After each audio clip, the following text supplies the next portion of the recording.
All right, ladies and gentlemen, welcome back to the channel. Tonight, we're going to be talking about the red hot winners of 5 straight football games, 2 straight with the Pastronaut Josh Dobbs himself, the Minnesota Vikings. Guys, they are 6-4. They started the season 0-3. Captain Kirk Cousins gets injured a couple of weeks ago. They make a last-second trade for Josh Dobbs, and he has been perfect.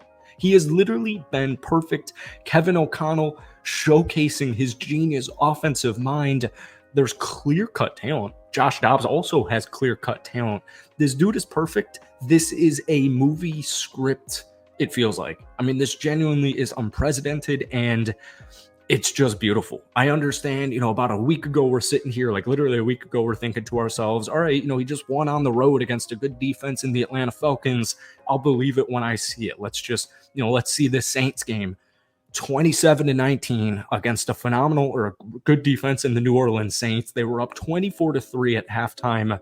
Justin Jefferson's going to be coming back shortly. When he does, JJ, Jordan Addison, TJ Hawkinson, that might be the best trio of weapons offensively, receiving tight end in the entire National Football League. And Josh Dobbs, he does not make stupid mistakes. He doesn't force footballs. He's a very high IQ individual, both in life and football. He sees the field. He understands the game. He's just a class act. This dude is perfect. It's just the perfect QB for the second half of this Vikings schedule. So before we get any further into tonight's video, man, if you enjoy it, be sure to hit that like button, hit that sub button for daily NFL content. Vikings fans, although I am a cheesehead, I love making videos on you guys. You guys always show so much love on these. If you could try and get 250 likes on tonight's video, that would mean the absolute world to me. I cannot stress. So, by the way, I love Kirk Cousins. I think Kirk Cousins, especially as a dude, but even as a quarterback, I love Kirk Cousins. But what Josh Dobbs gives this team with his dual threat ability, his ability to extend plays just with his legs, I mean, it has me pretty scared for opposing teams once Justin Jefferson comes back, because, guys, this is crazy. And it's clear, and especially if you watched that Dallas Cowgirls game against Arizona, early on in the season, or if you're a Tennessee fan, or if you just know anything about Josh Dobbs, he's probably the best backup quarterback in the National Football League. He plays with so much heart. He's such a respectful guy. Clearly can play.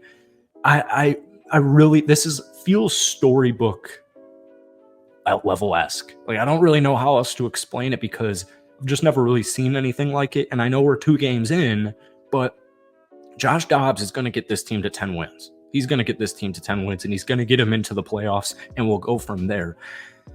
Yesterday afternoon against the New Orleans Saints, who, once again, they're a good defense. They're definitely an above-average defense. 23-34, 268 yards, a touchdown, 0 interceptions, 8 carries for 44 yards and a touchdown. I know there were a couple of fumble hiccup turnovers last week against Atlanta. Beautiful 0 turnover game from Josh Dobbs and the Minnesota Vikings offense. Alexander Mattison did get injured. He did get banged up. However, I do like what I saw from Ty Chandler. We have to keep in mind the Cam Akers Achilles injury definitely sucks. He's done for the season. But next man up, Josh Dobbs, certainly with his feet, gives this Vikings team that much more of a push in the run game. Because keep in mind, guys, this was a bottom 5 rushing team in the National Football League this season. Yesterday against the Saints, 33 total carries, 125 yards, averaging 3.8 yards per carry and 2 touchdowns. That's going to get the job done. That's going to do more than get the job done. TJ Hawkinson, one of the most valuable, fantasy PPR tight ends, but one of the most valuable tight ends in the National Football League. This guy is so consistent. He's so reliable. He's a playmaker. I just know Josh Dobbs and TJ Hawkinson. When you see that immediate connection and you see that immediate chemistry, I mean, it's clear these guys can play, and it's something to watch for the rest of the season, especially once JJ comes back, because you'll have Hawkinson, you'll have Addison, you'll have JJ. Hopefully Osborne comes back healthy, but Brandon Powell, even deeper down in the rotation, has been doing great. He's been doing his job very nicely and relyingly. He's been nice. In the last 2 games, Brandon Powell has definitely come through in the wake of these wide receiver injuries. So here's the thing. Just keep building this momentum. Just keep on building this momentum. I don't want to get too far ahead of myself, but your bye week is in 3 weeks. You're playing the Denver Broncos next Sunday, and then you've got a home matchup Monday night against the Chicago Bears. Minnesota could win 7 straight games heading into their bye week to just get even more healthier.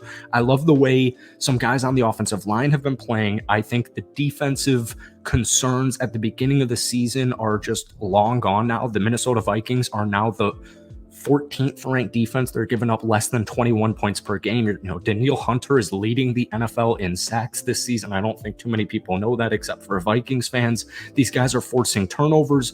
We've got back-to-back games from Byron Murphy with interceptions. Blackman had his first career interception this past weekend. Brian Flores has this defense on lock, man, and we've been saying it on this channel the last month or so. Throughout this entire winning streak, I've been saying on this channel here, just trust the process. I know they might not have the most talented defensive roster, but scheme, Brian Flores, they have talent. I mean, they definitely have talent, and these guys are only improving. They're only getting better, especially with each other. I don't have any concerns about this defense as the second half of the season goes on. I really don't. I think they're a really, really quality defense. I do think it's enough to get the job done at the very least. Offensively, here's the thing, man. They're 2-0 with Josh Dobbs. They've won 5 straight football games. They're, probably the hottest team in the National Football League, or at least one of the hottest teams in the National Football League. It just feels so special.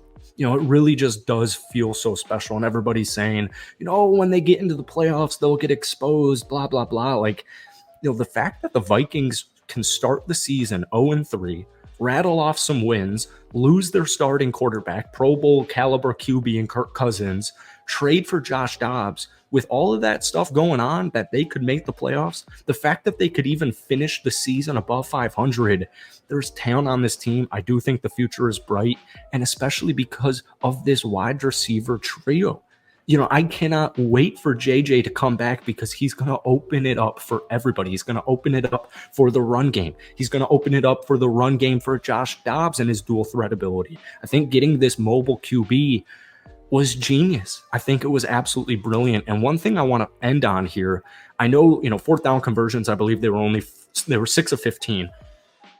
They did a really good job of drawing up 1st down plays and 2nd down plays to put themselves in positions on like 3rd and shorts, just basically avoiding sacks, avoiding hiccups, avoiding fumbles, penalties, all of that bad stuff, to keep that momentum going and not shoot yourself in the foot, not have 3rd and 15, not have 3rd and 10, 3rd and 12, where you need guys to make a play. We know these guys can make plays, but they're just, O'Connell's making these guys' jobs easier. He needs a lot more respect across the league, especially with what's going on with Dobbs and Minnesota's offense right now. So, guys, that's it for today. If you enjoyed it, be sure to hit that like button, hit that sub button. We're going to continue to dissect this Saints game and this Vikings team as the week goes on. So stay tuned for another Vikings video in the next couple of days. But guys, give me a team grade on the Minnesota Vikings in yesterday's victory over the New Orleans Saints. Peace.